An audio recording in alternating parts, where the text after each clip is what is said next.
This month, Behind the Headlines is doing a special series surrounding cases that took place in October or embody the spookiness of the season. While this third installment didn't take place in October, the details make it a perfect case to discuss around Halloween. Back in 1977, two peculiar men hand-built a mini mansion hidden in the dense forest of Trion, Georgia. Ominously named Corpsewood Manor, the home was adorned with a gargoyle, pentacles, and other seemingly satanic decorations. Rumors quickly spread around the small town that the men were devil worshippers, and perhaps even worse in the Bible Belt at that time, lovers as well. Decades later, nature has taken back most of the manor, leaving behind the ruins of a once carefully curated property. However, visitors still feel a heavy sense of sadness and dread, along with reports of lingering spirits. This eerie atmosphere seems to be a haunting reminder for the brutal murders that ultimately took place at Corpsewood Manor. In today's video, we'll go over everything you need to know so that you can decide who the real evil people were in this case, a topic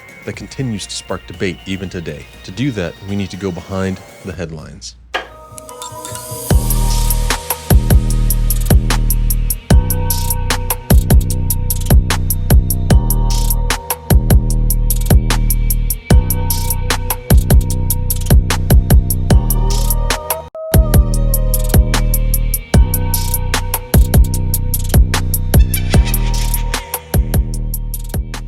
The 1980s were marked by significant social and cultural changes for members of the LGBTQ+ community, particularly regarding homophobia. The AIDS crisis emerged during this period, which led to an increased stigma and fear, often resulting in discrimination, ostracization, and even violence. Not only that, but the satanic panic began in the early 80s as well, gaining traction after a popular book called Michelle Remembers was published. This book, written by psychiatrist Lawrence Pazder, claimed that his patient Michelle Smith suffered from horrific abuse and rituals as a child, and thrust the idea of organized satanic cults into public consciousness. So as you can imagine, when two seemingly gay devil worshippers moved to the small town of Trion during this time, it became a hot topic of conversation and curiosity. The men in question were Dr. Charles Scudder and his longtime partner, Joseph Odom, who built their own hidden oasis and decided to name it Corpsewood, for reasons we will discuss. But before we can do that, we need to go back to the beginning. Charles Lee Scudder was born to parents Charles Sr. and Eleanor Scudder on October 6, 1926 in Milwaukee, Wisconsin. Growing up alongside his sister Janet, Charles was always surrounded by highly educated people. Both of his parents attended college, which for the time period was relatively uncommon, and his father worked as a hydraulic mechanical engineer. From a young age, Charles was said to be interested in almost everything from drama to music, art, science, and math. At one point, he owned a pet monkey, he liked to paint, and dye his hair vibrant colors. Nowadays, no one would think twice about purple hair, but back then, he was seen as eccentric to say the least. Out of high school, Charles attended Oberlin College where he met his first wife named Helen Kilborn. The marriage wouldn't last very long though, and after their divorce, Charles attended the University of Wisconsin. There he earned degrees in zoology, language, and chemistry. In the early 50s, Charles married his second wife, Bortai Bunting, and together they welcomed 4 sons, each with equally distinctive names: Saul, Gideon, Fenris, and Ahab. While raising their sons, Charles operated a small independent farm in Wisconsin, but the couple ultimately got divorced by the late 50s after less than 10 years of marriage. Charles then decided he wanted to continue his education, and he enrolled in the graduate school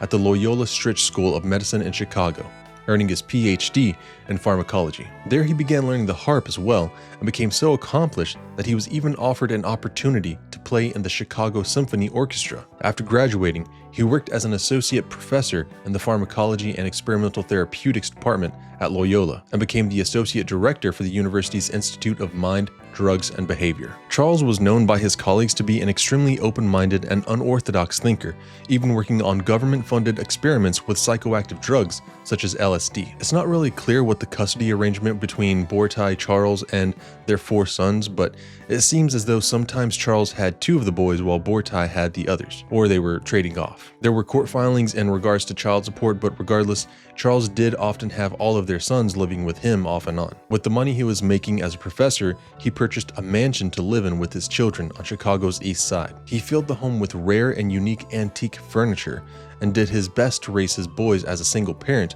while also maintaining his blossoming career. In 1959, while on a trip to New York, Charles was shopping in a bookstore where he met an employee named Joseph Odom. It was said that the two immediately clicked, which would later turn into much more than just a friendship. Joseph Odom was born on March 27, 1938 in Cook County, Illinois to his parents Conrad and Mary Odom. The phrase opposites attract was definitely true for Charles and Joseph, who went by Joey because the two couldn't have come from more different backgrounds. Joey's father Conrad only attended school up to 2nd grade and was described as a hotel linen boy where he earned just $853 a year. His mother Mary had a 4th grade education and was a housekeeper for other families. Joey and his 3 sisters, Catherine, Mary, and Cora, were raised Catholic by their parents, and following in their footsteps, Joey dropped out of school by the 5th grade. From there, he started getting in trouble with the law and was incarcerated, which is where he was said to learn how to cook and developed a passion for reading. Even though Joey wasn't as formally educated as Charles, Charles would later say that Joey learned more about the world in jail than he had learned while earning all of his degrees. He was also described as an impeccable chef who could whip up a meal fit for a king. After they met, they talked about everything, including how Joey preferred to do things the old-fashioned way and really disliked all modern-day conveniences. Charles would later say that Joey's simplicity is one of the things he loved most about him. From there, Charles invited Joey to live with him in his mansion in West Side Chicago to work as his housekeeper, cook, and personal assistant. This was a big help for Charles, who was working a lot and needed help maintaining his home. He later said that Joey played a part in helping to raise his sons as well. Unfortunately, for reasons unknown, Charles' son Ahab passed away at just 17 years old. This tragedy only strengthened Joey and Charles' bond as companions, especially once the rest of his sons were grown up and moved out on their own. It's not clear when their feelings turned romantic, but in Chicago, they kept this aspect of the relationship in the closet. After living together in the mansion for 17 years, it started to seem like Charles was becoming increasingly unhappy with his career as a professor. He and Joey would have long walks about their dreams for the future, wanting to have a simpler life and to get out of the rat race of Chicago. They began making plans to move somewhere secluded where they could basically live off the grid. After Charles's parents both passed away, he was given an inheritance and felt like he no longer needed to keep working to eventually fulfill this dream. In an article Charles later wrote for a magazine called Mother Earth News, he said, "People often fantasize about trying out different lifestyles, but few actually change the way they live. Social commitments, habit systems, and inertia stop most such dreamers cold. They just don't know that all it takes to realize a fantasy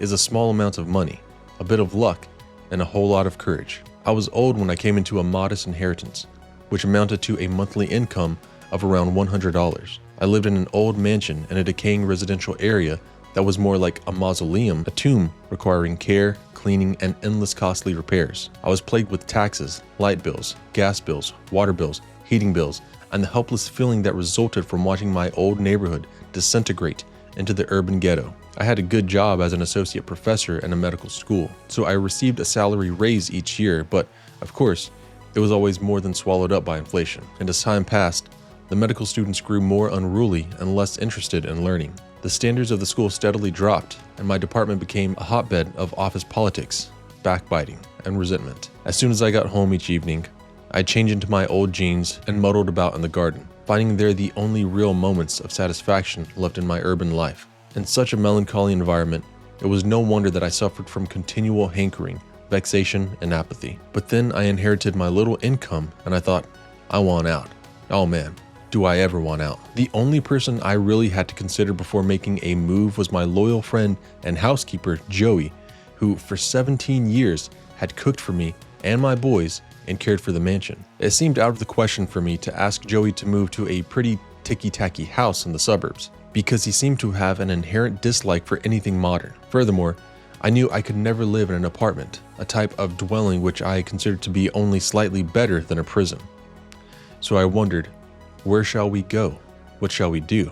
And with my little inheritance providing the necessary impetus for change, I made up my mind. Why not make a clean break now? I concluded. Why not get back to basics? Be poor. After some soul-searching conversations with Joey, I decided that we really needed to find some place in hilly country with the glamour of 4 seasons, but without super cold winters, with a good supply of pure water and wood for heating and cooking, and most important, with a measure of isolation. After years of enduring the sensory overload of city life, I desperately want to be situated where I could neither see nor hear my neighbors. I studied geological survey maps of southern states and wrote to presidents of local realty boards. One such person answered that he had 40 inexpensive acres of hardwood trees in the Appalachian foothills, completely surrounded buy National Forest land. I figured that the cash from the sale of my city property, plus my retirement fund and the money in escrow, would allow me to make such a move. So I drove down to Georgia to take a look. There I found hummingbirds, whippoorwills, butterflies, bobcats, great oaks, fungi, and rolling mountain woodland. I was hooked. While still lecturing, I bought the land, had a well dug, planned my house, and bought a little camper and a Jeep. Then, in 1976, on my 50th birthday, I resigned from the school, auctioned off all of the furniture and possessions I didn't care about, gave away all my electrical appliances, sold my property, and arranged for a moving company to take charge of the things I wanted to keep. Then Joey and I left for our kingdom. Cutting ties that have taken a lifetime to form is a draining experience, and throwing away professional security and all its supposed conveniences and luxuries is like losing a piece of oneself. But for me, the change was like crawling out of an old, outworn skin. What an exhilarating, unsettling, and strange rebirth it was.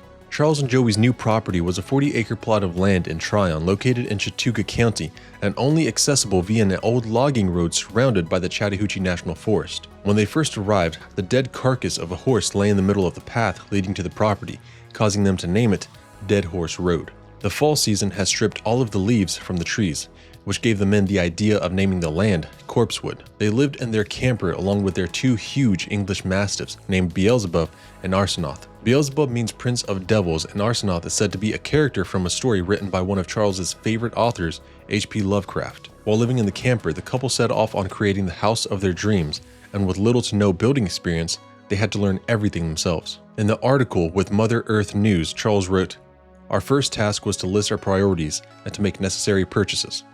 The most important buys were a chainsaw, a two-wheeled dolly, a small concrete mixer, a garden cultivator, and a kerosene refrigerator. We'd already picked up a wood stove at a flea market in the city. These and all of our other possessions, which the movers eventually brought to the foot of the mountain, were put into temporary storage under plastic sheets weighed down with stones. As we cleared the forest and built our house by hand, we celebrated each achievement with a bottle of homemade wine. The build took them several years, and in that time they installed a pump system for the well, dug trenches, and installed pipes for sinks. They made a chemical toilet, which was later enclosed in a round brick outhouse. Using only hand tools, they dug the excavation for the house's foundation, lined it with bricks, and filled it with concrete and boulders. They used 45,000 bricks to raise the walls of the house, placing them 3 layers thick with 2-inch wide air spaces between the layers for insulation. The home ended up being 2 stories, and the first floor contained the kitchen, dining room, and living room.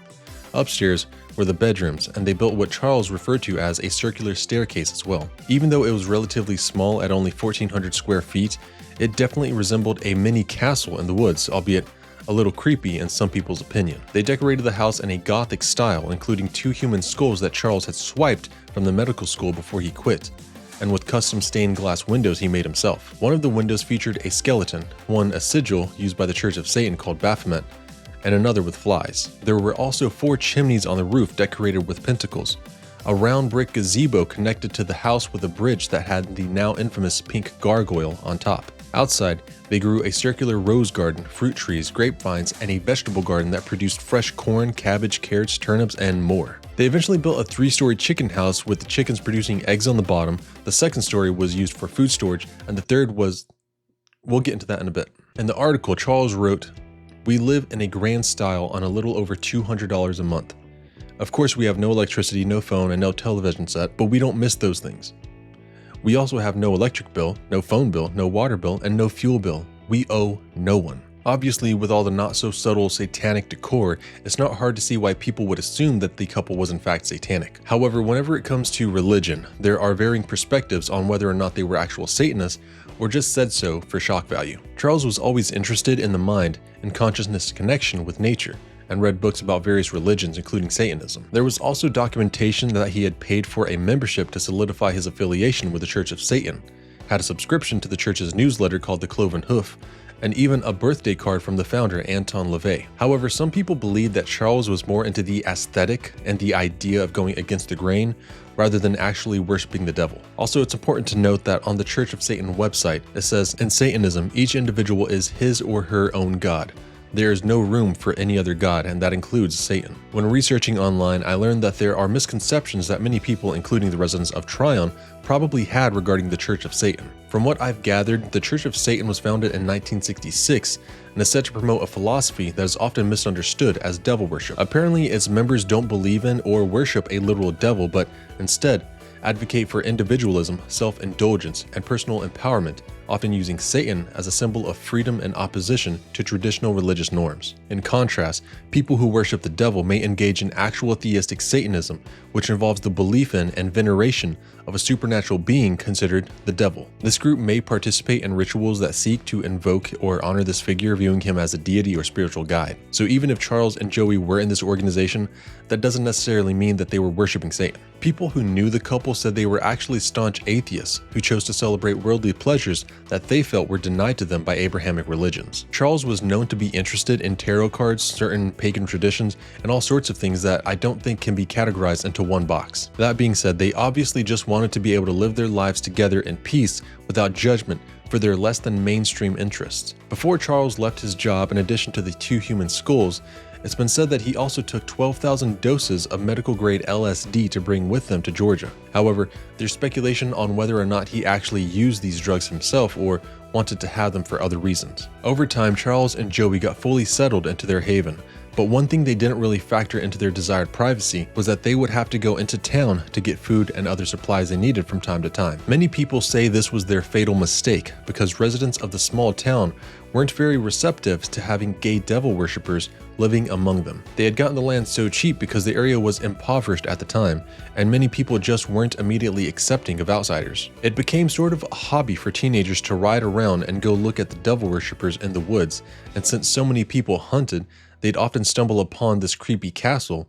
and they'd be confused, maybe even scared, and acted threatening toward the couple, at first at least. Charles was said to be really good at diffusing these situations and made even the most backwoods country people open to being his friend. He'd give them permission to hunt on the property, offer them various types of their homemade wine, talk to them, and teach them about things that many of them had never heard before. Over time, the couple became close with several members of the community and even hosted a wedding in their rose garden where Charles played the harp. However, there were still people who were skeptical and judgmental, especially since they did ride around in their Jeep that had a pentacle painted on it.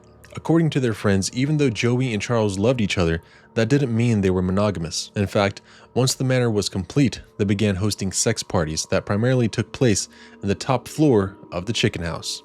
It's been referred to as the pink pleasure room because it had all pink walls and mattresses on the floor with pink sheets. There were also things like candles, oil lamps, whips, chains, and other sexual devices, as well as pornography. There was a guest book that people who came to the party signed, along with their sexual preference, and sometimes added photos of themselves during play sessions in the pink room. In some of Charles's diaries that were found later on, it appeared that whenever he would invite people to these parties, he could give them medical exams and write down detailed notes about their physical condition in order to determine whether they were fit for the pink room sexual activities. It was said that guests were given LSD, the homemade wine, and generally had a good time. Many have wondered why Charles and Joey, having relocated to a remote area for a more private life, were so open to hosting guests. One common answer seems to stem from Joey getting into a serious car accident in town after they built the manor, which resulted in a brain injury and him never really being the same again. People said that he struggled holding a train of thought, and it's likely that Charles missed having deep conversations and an intimate connection. Regardless, Charles allowed almost anyone who wanted to hang out or party to come to the manor, including 2 men from town named Tony West and Avery Brock. Samuel Tony West, who went by Tony, was born on August 11th, 1952, and had a rough childhood to say the least. His family seemed to be plagued by life-altering accidents, and before Tony was born, his father was injured by a train. This left him with chronic neck and back problems, causing him to be unable to hold a steady job. The family survived off of his disability checks before he ultimately died in yet another accident. This time, the car slid off the road and hit a pole, breaking his neck and killing him. At 13 years old, Tony shot and killed his 2-year-old nephew in what he described as another accident. He said that he only pointed the gun at his nephew to show him that guns weren't scary, but didn't know that the gun was loaded when he pulled the trigger. Since he was a minor at the time, instead of being charged with murder, Tony was sent to live in a mental institution until his 18th birthday. From there, With little to no life skills or proper socialization,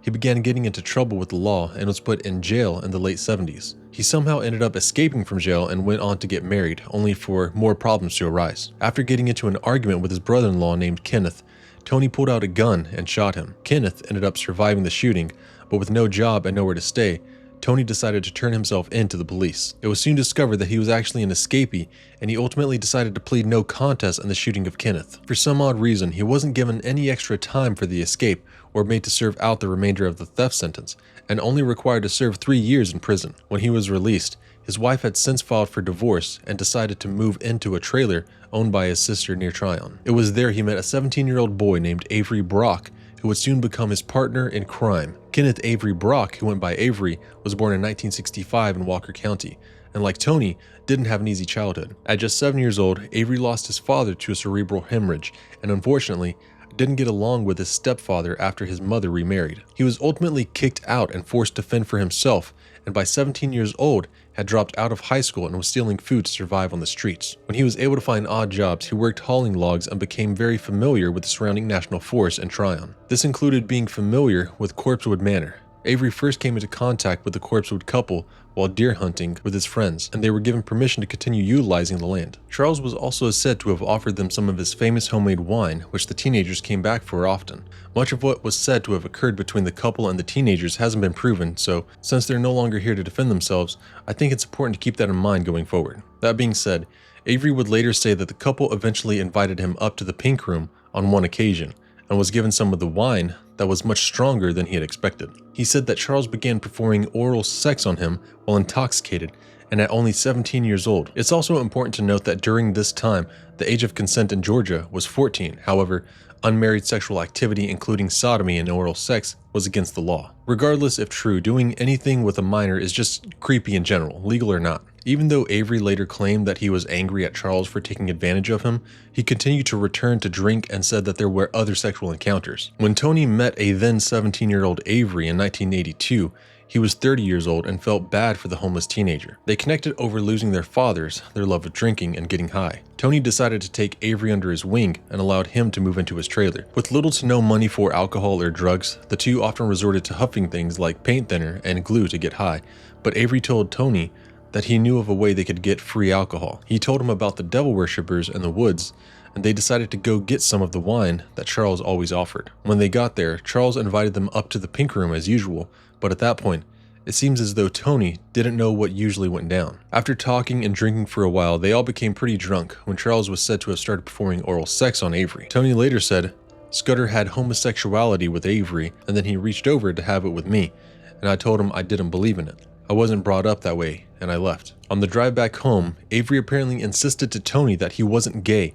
and asked him to not tell anyone about what happened. The next day, perhaps in an attempt to appear more manly, Avery seemed to become increasingly upset about the sexual encounter and Charles taking advantage of him. It didn't really seem like Tony believed that was the first time he had gotten oral sex from Charles, which upset him even more. From there, Avery started telling Tony that the Corpsewood men were rich and that they must keep all of their valuables inside of the house. He proposed an idea that they should kill the couple, dispose of their bodies, and take over the manor for themselves. Avery went back to the house on several reconnaissance missions, trying to get Charles to invite him inside the main house so he could scout out any valuables. Unfortunately, Charles and Joey very rarely, if ever, invited people into the house. That was the whole purpose of the Pink Room, to keep that sort of business outside. However, this only grew Avery's imagination about the riches they were hiding inside, when in actuality, the couple didn't even have electricity or keep any cash on them ever. The only real valuables they had were heavy antiques, art, small trinkets, and things that would seem meaningless to the unrefined eye. After all,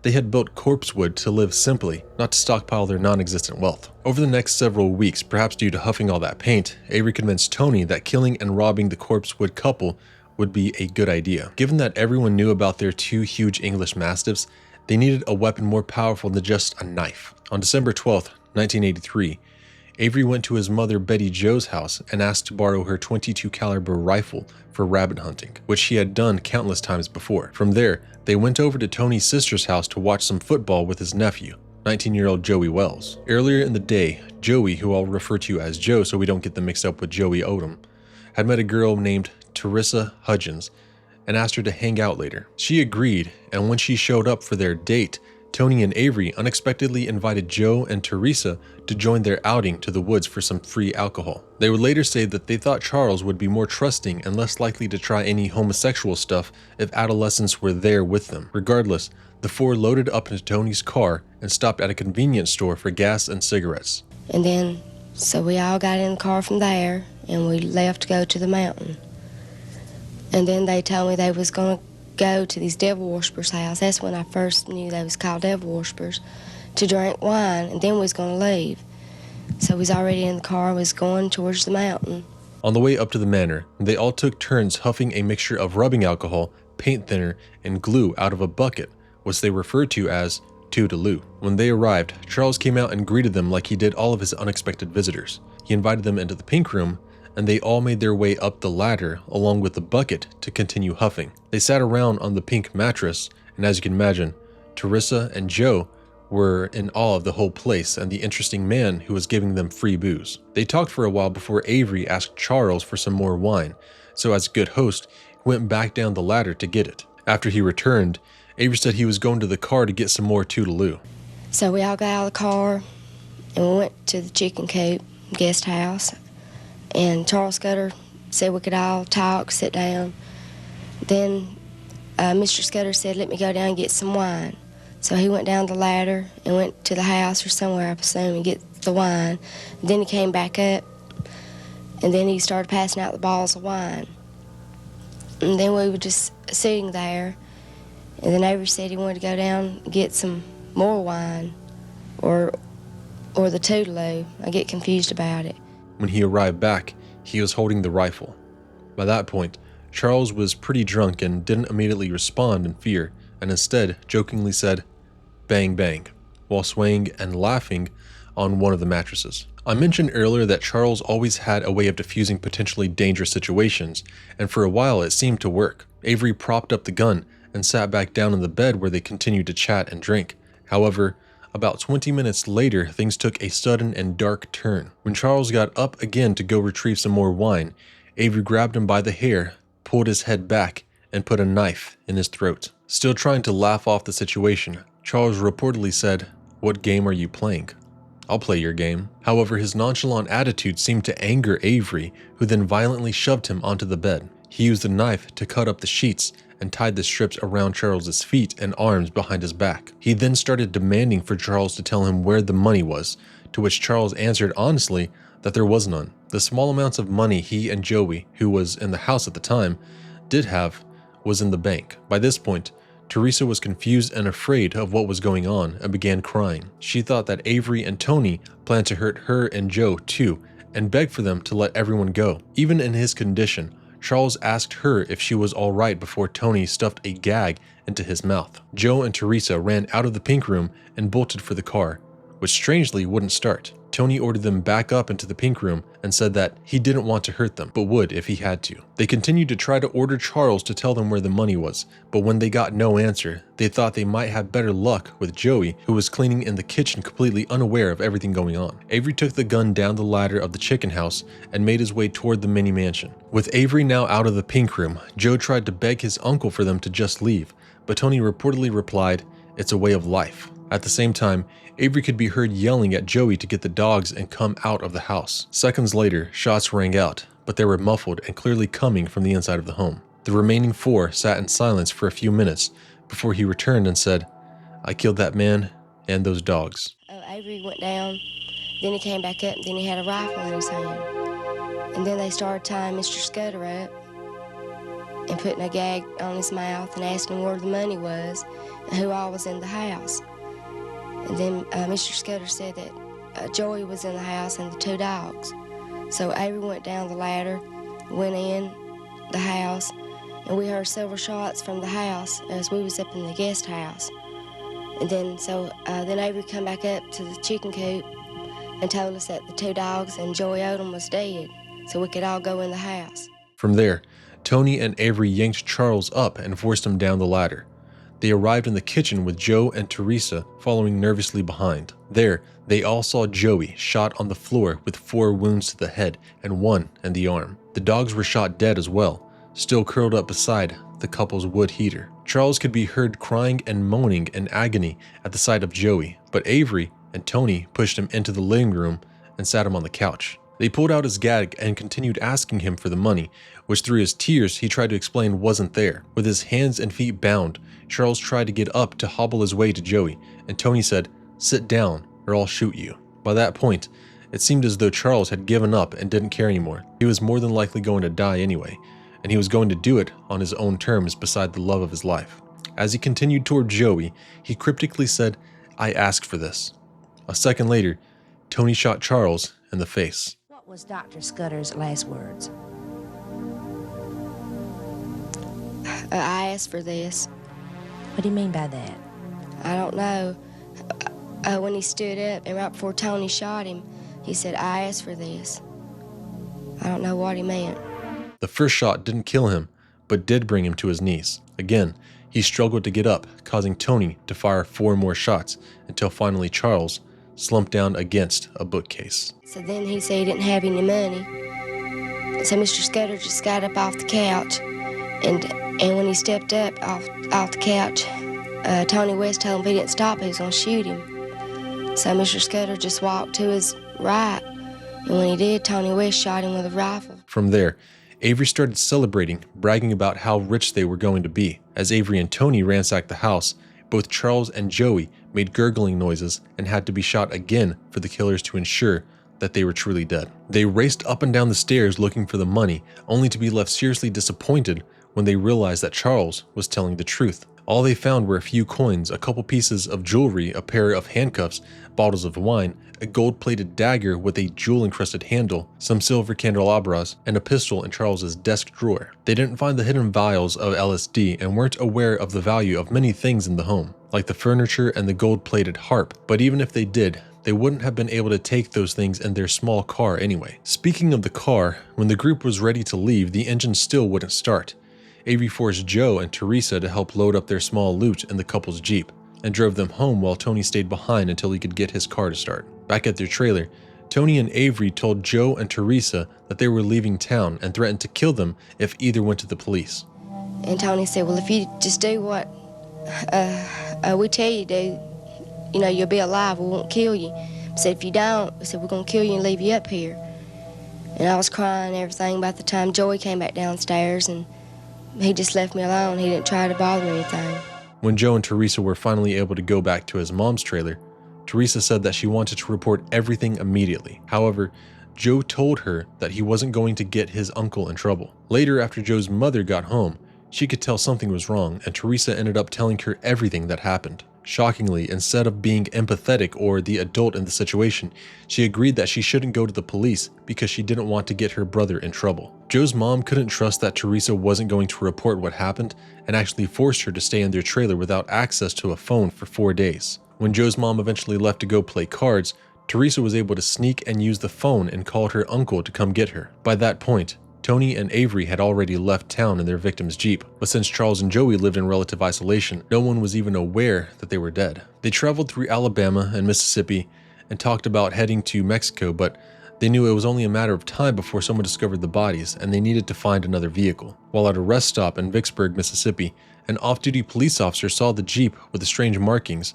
but at the time, no one knew about the murders and didn't think anything of it. That same night, Avery and Tony noticed a traveler sleeping in his car beside them. The man's name was Kirby K. Phelps, a U.S. Navy lieutenant who had pulled over in his Toyota to rest. Tony grabbed the revolver and Avery got the handcuffs they had stolen from Charles and made their way toward Kirby. Tony tapped the gun on his window, startling Kirby awake, who said, "Take whatever you want, just don't shoot me." The men ordered Kirby out of the car and he allowed them to cuff him, thinking they just wanted to steal his vehicle and would then leave. Avery began transferring their items from the Jeep into the Toyota while Tony marched Kirby at gunpoint through some nearby woods. He tried to handcuff him to a tree, but when Tony uncuffed one of his wrists, Kirby struck him in the face. Tony quickly shot Kirby in the head 3 times, took his wallet and ID, and then ran back to the Toyota to make a getaway. Avery dumped the Jeep over the Louisiana line and then got back in the Toyota with Tony, continuing together on their way toward Mexico. A few days later, on December 15th,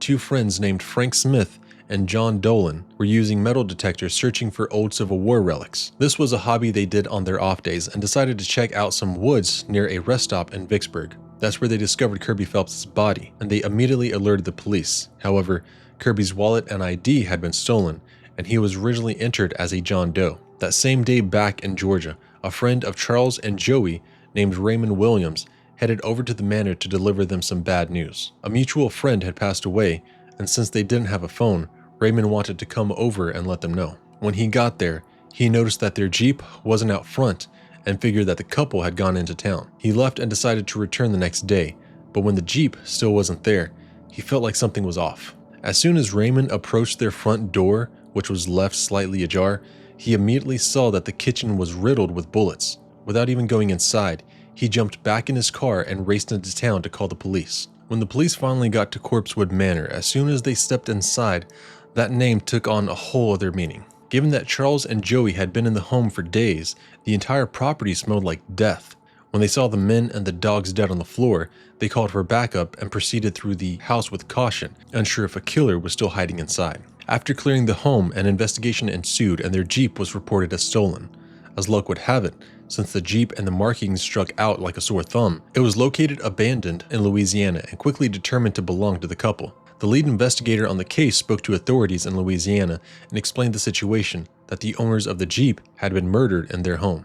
They were quickly contacted by the off-duty highway patrol officer who had seen the Jeep in Mississippi, where the John Doe, aka Kirby Phelps' body, had just been found as well, leading them to believe that whoever stole the vehicle was involved in both murders. The investigation soon became extremely convoluted by all of the strangeness found at the manor. Everything from the pink room, whips, chains, porn, satanic imagery, drugs, human skulls, and so on. It all had the small town department filling in over their heads, overwhelmed, and wondering what kind of hell they had been dragged into. Was this some sort of satanic ritual killing, a hate crime, a robbery gone wrong? They truly had no idea. Unsurprisingly, word quickly got around the small town about the murders, and the media had a field day with a salacious story that included devil worship, a creepy castle in the woods, sexual deviance, drugs, and murder. Soon, hundreds of curious residents started showing up to the manor, trying to catch a peek at any evidence being brought out. Finally, the lead sheriff, named Gary McConnell, had to barricade Dead Horse Road to protect the crime scene. In a statement to the press, he said, "It was pretty well known that they were devil worshippers. We thought about prosecuting them, but there was nothing we could do. That's just freedom of religion." McConnell may have had his feelings towards Charles and Joey's proclivities, but at the end of the day, his main concern was solving their murder and getting their killer off the streets. He knew that the victim in Mississippi was related, but wasn't able to connect the dots on his own, not until Teresa Hudgens came forward. After Teresa was finally able to tell her family what happened, they encouraged her to report the murders to the police. They warned her that if she didn't, she could end up being charged later on as an accomplice, which she eventually persuaded Joe of as well. She called the sheriff's office and told Gary McConnell that she had information about the devil worshipper killings. From there, McConnell brought both teens back to the station, where they spoke for hours about the ordeal that happened at the manor. By the end of the night, warrants were issued for Tony West and Avery Brock's arrest, and the rifle used in the murder was seized from Avery's mother's home. Out on the road, the pair were still in Texas, not having yet made it to Mexico, and over the course of their getaway trip, they were increasingly getting on each other's nerves. They had started running out of money, constantly arguing, and finally Avery decided to ditch Tony and hitchhike his way back to Georgia. Once in Marietta, he called his mom Betty Jo from a gas station and asked her to come pick him up. She told him about the charges, but he was adamant that it was Tony who had committed the murder. That same night, Betty Jo told the police that Avery was in Marietta, and while he waited for her to come pick him up, he spilled everything to a gas station employee and said that he was wanted for the murder. The police sent officers over to the gas station to get him, and when he was brought back to the station, he was confronted about the dead John Doe in Mississippi. Avery said he didn't know his name, but he remembered that his wallet contained a U.S. Navy ID. Police were able to get someone from the Navy to go identify the body, which was finally determined to be Kirby Phelps. After Avery left Tony, his original plan was to continue on his journey, but for some reason decided to head back to Georgia as well. He ended up running out of gas in Tennessee just before making it over the Georgia line, and walked to a nearby club. There he saw a police officer and just decided to give up. He walked toward him with his hands in the air and said, "Go ahead and take me in." But of course, this Tennessee officer had no idea what he was talking about or who he was. Tony told him that he was wanted for a murder near Trion in Somerville. so the officer decided to drive him over to the state line to let Georgia deal with the supposed killer. However, once the investigators learned that their suspect was located, they got nervous about the technicalities of a Tennessee officer arresting Tony outside of his jurisdiction. They strangely opted to have the Tennessee officer drive him back over the state line so that Tony could walk into Georgia himself with local officers standing by to formally arrest him. Finally, on Christmas morning, both suspects were in custody. Since Avery had already given a full confession, or at least his version of events, the state was planning on trying him as an adult and seeking the death penalty. However, they offered him a deal for life in prison if he accepted a guilty plea, which is ultimately what he decided to do. The state still wasn't exactly sure which killer shot which victim, especially since in one confession interview, Avery said, "All I know is they were devils and I killed them. That's how I feel about it." However, during this plea, he told the judge that he shot Joey Odom in the head, but was adamant that it was Tony who killed Charles. On the other hand, Tony wouldn't admit to killing anyone and opted to go to trial. At first, he claimed that he was protecting himself from demons and that the devil worshippers' furniture had an evil glow inside the house. Again, some might say he was hallucinating from huffing paint, but the defense also used the discovery of the bottles of LSD to insinuate that Charles and Joey had unknowingly drugged the wine given to the visitors. Ultimately, the bottles the group drank out of were tested and had no traces of LSD, and Teresa testified that they weren't drugged by the couple. Do you think Dr. Scudder had anything in the wine? No, I don't. You think the bottle of wine that you drank from was the same as what they had? Yes. Exactly. What makes you say that?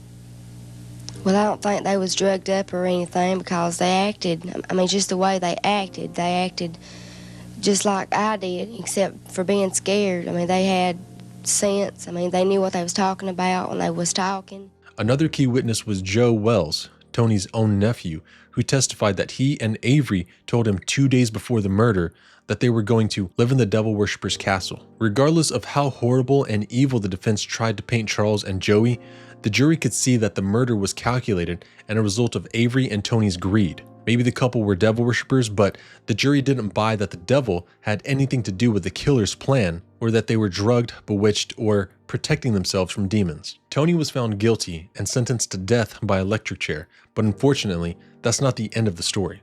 Due to an oversight by the judge, the Supreme Court determined that there was an imbalance of male and female jury members during the trial and overturned his conviction. He would have been completely retried, but given the fact that he had already been found guilty and sentenced to death before, Tony was more receptive to accepting a guilty plea, this time in exchange for life in prison. There was hesitation on the prosecution's side as well, not wanting to send a message that someone sentenced to death could just decide on life later, after initially pleading not guilty. However, due to the cost of a new trial and the likelihood of a reconviction, both sides agreed and settled on 2 consecutive life sentences for a guilty plea. The mystery, controversy, and lore didn't end after the convictions, and many people feel like the Corpsewood Manor property has been plagued ever since the murders. After it was no longer protected as a crime scene, looters stole items from the house, with some people even uprooting and replanting the rose bushes in their own yards, like some sort of macabre trophy. However, many people who took items from the home claim that the couple has cursed them from the grave. Not long after the trial, the buildings on the manor, including the main house and chicken house, were badly burned, rumored to have been carried out by a religious group in an attempt to exorcise the grounds of evil. Some portions of the well house, chemical toilet, and gazebo still stood, but were vandalized for years and resemble ruins rather than the intentional unique architecture that it once was. More legal battles regarding the estate ensued when it came to who would inherit the property and the remaining valuables. Since Charles and Joey had moved to Georgia, Charles had become estranged from his sons, and for reasons unknown, he completely removed them from his will. Instead, he left everything to Joey, not taking into account what might happen if Joey died first or if they died together. Joey didn't have a will at all, but since Charles cut his children out, Joey's sisters believed they were the rightful beneficiaries to the estate. Ultimately, it was divided between both families, who kept some things and sold the rest. One of the most infamous pieces found within the home was a particularly ominous painting. There are different versions of the story about whether Charles or Joey had the vision itself, but one of them reportedly had a premonition of Charles being gagged and shot in the head 7 times. Just a few months before the murder, Charles turned this vision into a painting, and a friend of the couple recalled him saying, "This is how I'm going to die." Many people believe that this disturbingly accurate clairvoyance was an evil gift bestowed on Charles by Satan. However, those who really knew the couple don't believe they were evil at all. The fact of the matter is, in our country, we do have freedom of religion, and whether they were members of the Church of Satan, devil worshippers, atheists, or not, the greed of Avery and Tony is what killed Charles and Joey. Again, there's people who believe that had the couple not welcomed evil sorcery and sexual depravity into their lives, then there wouldn't have been an environment for the murders to take place. Others just see this thought process as victim blaming, but you'll have to let me know what you think down in the comments. There's also the aspect of Avery being 17 when he was said to have sexual encounters with Charles, and if that's true, that's pretty creepy. However, at the time, it wouldn't have been his age that was the illegal aspect, but rather the sex outside of marriage, which is a whole other conversation. Thankfully, times and the laws have changed for the better in many ways. Regardless, that wasn't the reasoning behind the murders anyway, and it's not like Avery and Tony were taking the law into their own hands. They just wanted money and were willing to kill 2 people and then a third completely innocent person to get it. It seems as though everything related to Corpsewood Manor has been followed by some sort of strangeness later on, even including the company that cremated the couple. After the medical examiner conducted the autopsies for Charles and Joey, their bodies were reportedly transported to a facility called the Tri-State Crematory. The story surrounding the facility is one we plan on covering in the future and is definitely disturbing as well. In short, a scandal emerged in 2002 at the Tri-State Crematory after it was discovered that the owner, Ray Marsh, had been improperly disposing of human remains. Instead of cremating bodies as promised, Ray allowed them to decay on his property and was charged with numerous counts of abuse of a corpse. The details are honestly horrific, but at the same time of Charles and Joey's death, the crematory was brand new and functioning properly. After their cremations, a small private funeral ceremony was held at Corpsewood, with Joey's ashes being scattered in his beloved rose garden. Charles was said to have been sent home to Milwaukee, but many people believe some of his ashes were spread at the manor as well. Over 40 years after the murders, there continues to be what many perceive as paranormal events at the Corpsewood property. This has caused the land to be a popular ghost hunting destination, and many feel a looming and oppressive sadness from the events that took place. Some paranormal investigators even claim to have captured EVPs while asking the ghosts of Charles and Joey questions.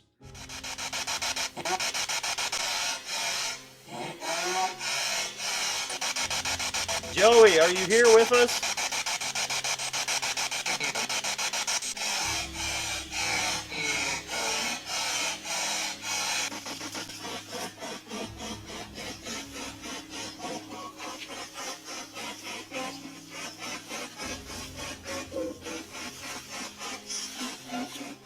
Others have reported hearing disembodied dogs barking and the haunting sounds of a harp shattering glass, and have even photographed orbs. Since their convictions, Avery Brock is currently serving life at the Coffee Correctional Facility, and Tony West at the Wilcox State Prison, both in South Georgia. Many people have said that Charles and Joey were 2 kind and welcoming men who just wanted to live out their days in peace. Yes, they had their quirks and offbeat interests, but do you think that made them more susceptible or even deserving of what happened to them? Obviously, when all of this took place, it was a different time with different laws, societal norms, and so on, but there are still people to this day who believe that Charles and Joey's connection to the occult somehow brought the murders upon themselves. They believe that Charles even knew this as well, citing his last comment, "I asked for this." Regardless of the rumors, legends, and mysteries, I personally don't believe that Charles and Joey deserve to die in such a brutal way over something as senseless as money that wasn't even there to begin with. In this final quote from Charles's article in Mother Earth News, he wrote, "If we wanted a different, fuller, more exciting life than we were leading, we can have it. Our only chains are those in our minds. Just promise me that you'll think about it seriously for a while. After all, wouldn't you like to live in your own kind of castle in the country?" Even if you don't agree with their lifestyle, leaving behind everything they knew to be happy and free in a way that was authentic to them is pretty inspiring. But you'll have to let me know what you think about this case and the lore surrounding Corpsewood Manor. This has been Joshua John with Behind the Headlines, and until next time, stay safe.